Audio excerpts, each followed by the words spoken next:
Hey guys, Garrett here, back at Out Reptiles. We have a little bit of a problem. This female is a pure Madu locality, and she has 9 eggs in her, which normally would be great, except she laid the first 9 a week ago, and then she stopped. Okay, take 2 on the pure localities. Rob's killing it. What was the first one we pulled eggs from? Pure locality? Rampa. And the second one now? Madu. Madu is the 6th pure dwarf and super dwarf locality that we've ever bred, which is phenomenal. Let's take a quick peek. You want to pull that back for me, Rob? Yeah, Excuse the mess. This is breeding at its best. I think we're going to scoop them and then let her go ahead and finish, because so this will be a second tactic. Some people actually take the eggs like as they're laying there, a little bit in a trance. So if we can just scoop her off a little bit, and we'll remove the eggs, throw them in the box, get out of her way, and let her go. Let's see if I can just steal them. A lot of eggs left in here. It's a pretty good clutch.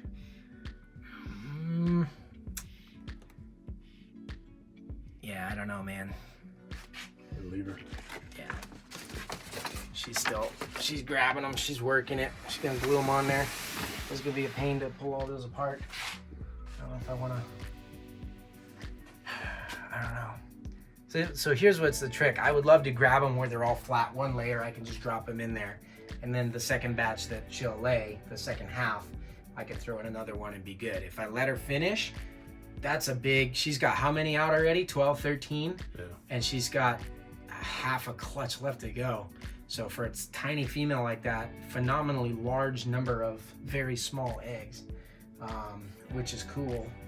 And I don't want them to be, you know, a huge pile all in one box.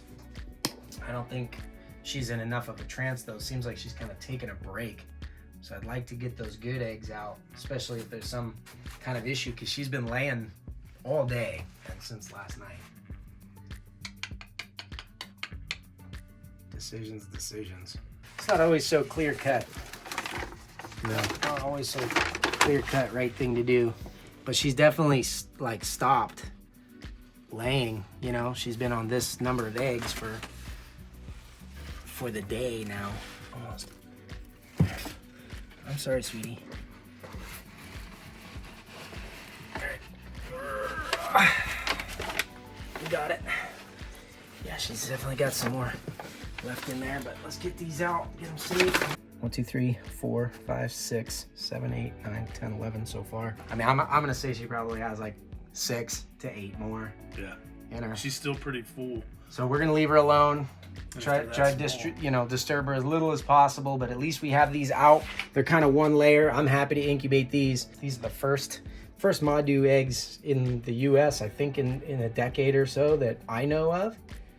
100% pure Madu. Locality number 6. That's super exciting, guys. After getting 9 beautiful eggs,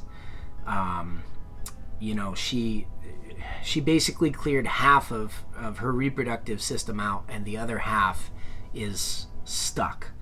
And this is a big, major deal.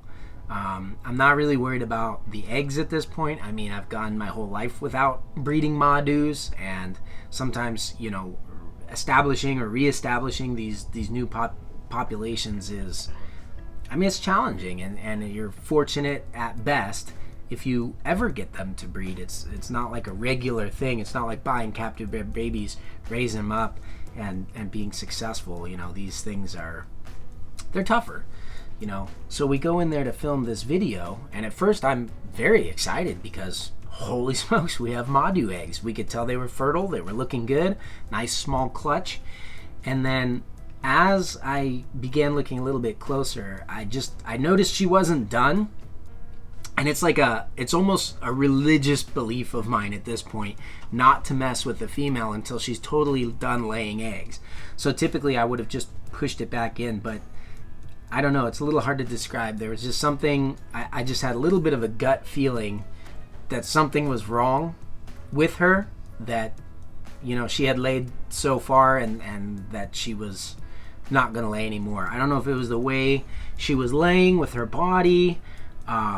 I don't know, you spend so much time around the animals, even though they don't make emotions like a dog or a cat might, to kind of show you what they're going through, you begin to read. I could just tell she was stressed. I could tell she was in pain.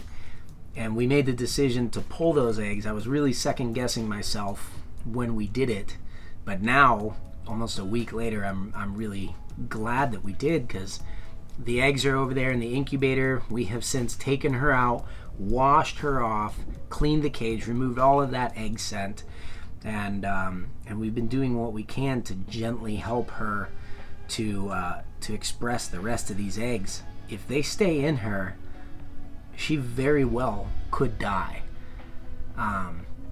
There are invasive measures, surgeries, or you could try to exasperate the egg, suck the guts of the egg out with a needle, different things like that, or just push and force those eggs out.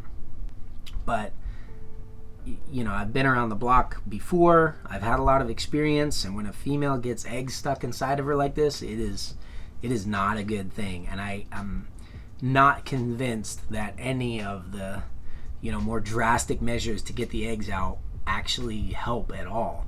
Now, I have seen them lay an egg here and there, you know, throughout the year, or sometimes even push a whole batch of bad eggs out before their next good clutch.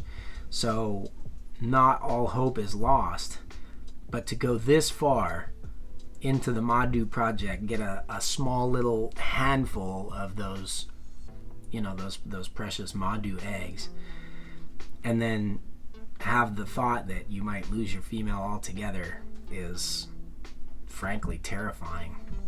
Look at her. Look how she looks miserable, guys. I don't know if you can see this or not.